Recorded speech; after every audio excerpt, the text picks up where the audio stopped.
मला वाटतं पालकमंत्री पदावरून अशा प्रकारचं चित्र रस्त्यावर वादविवाद होणं हे उचित नाही। निश्चितच ते महायुतीला शोभा देणारं नाही आहे। कारण महाराष्ट्रातील जनतेनं मला काय मिळावं तुला काय मिळावं यापेक्षा महाराष्ट्राचा विकास व्हावा या भूमिकेतनं जनाधार मोठ्या प्रमाणावर महायुतीला दिला आहे। आणि जर अशा प्रकारे आम्ही पालकमंत्री किंवा इतर पदांसाठी भांडत राहिलो, वादविवाद करत राहिलो तर महाराष्ट्रातील जनतेला निश्चितच ते आवडणार नाही।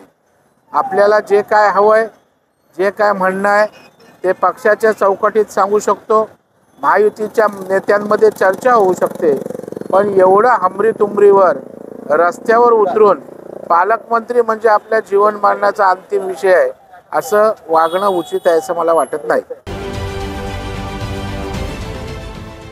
देश विदेशातील प्रत्येक घडामोडींचे लाईव्ह अपडेट मिळवण्यासाठी आता साम टीव्हीच्या सर्व सोशल मीडिया प्लॅटफॉर्मला लाईक, फॉलो आणि सबस्क्राईब करा। तसंच सर्व नोटिफिकेशनसाठी बेल आयकॉन प्रेस करायला विसरू नका।